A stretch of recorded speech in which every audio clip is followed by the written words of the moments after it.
terhormat Bapak-bapak, Ibu-ibu, salam Pancasila.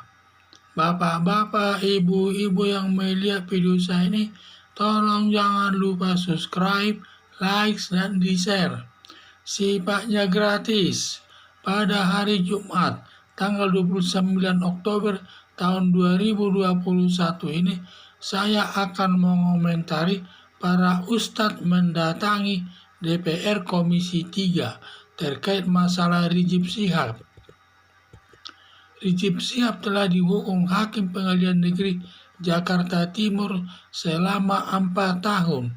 Demikian juga putusan Pengadilan Tinggi DKI menguatkan putusan Pengadilan Negeri Jakarta Timur, berarti tetap 4 tahun.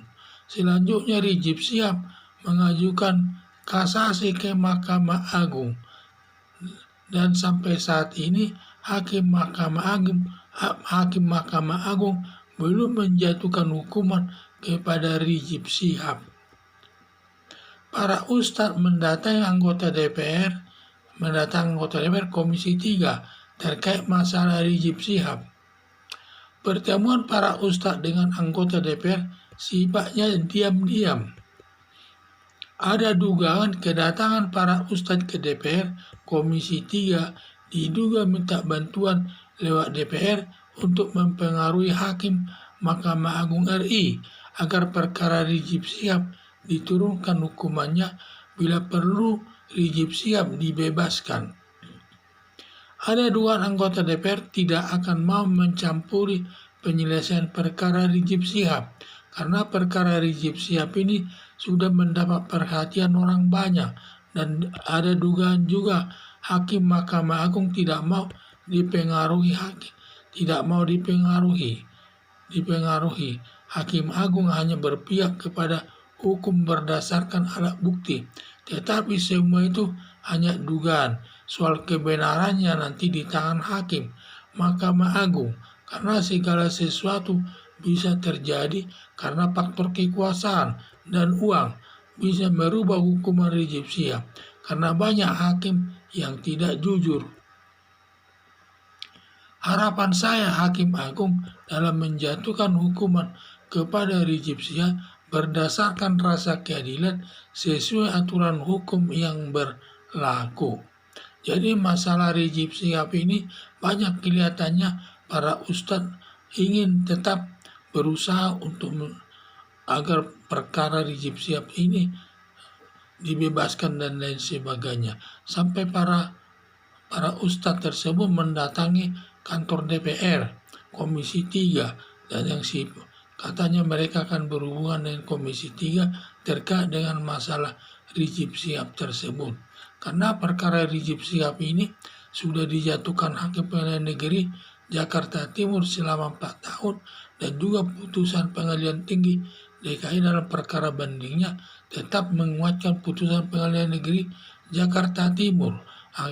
Dan selanjutnya Rizik Syihab tersebut mengajukan upaya hukum kasasi ke Mahkamah Agung, dan sampai sekarang Mahkamah Agung belum menjatuhkan hukuman kepada Rizik Syihab.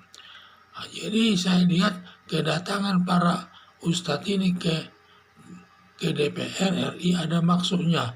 Ada dugaan para ustadz tersebut ingin minta bantuan lewat DPR tersebut untuk mempengaruhi Hakim Mahkamah Agung untuk agar Ustadz Rizik Syihab tersebut Rizik Syihab tersebut hukumannya dikurangi bahkan dibebaskan. Inilah dugaan saya. Tetapi ada dugaan juga bahwa masalah hukuman Rizik Syihab ini tidak mungkin lakukan karena hakim tidak berani mungkin menghukumnya sesuai dengan yang tidak sesuai dengan aturan. Karena masalah Rizik Syihab ini sudah dikenal masyarakat umum, sudah mendapat perhatian masyarakat umum, sehingga tidak berani mungkin hakimnya. Tetapi semua itu tergantung hakim juga ya, apakah dia membantu Rizik Syihab hukumannya dikurangi atau dibebaskan, karena itu kita hanya dapat menduga-duga saja, tetapi soal kebenarannya nanti di tangan hakim.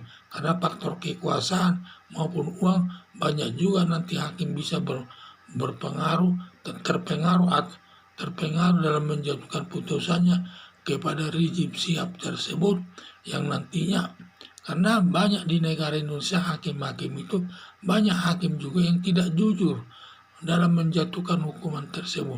Itu sudah rahasia umum di tengah-tengah masyarakat. Siapa tahu hakim yang menanganinya itu jujur atau tidak, kita tidak tahu.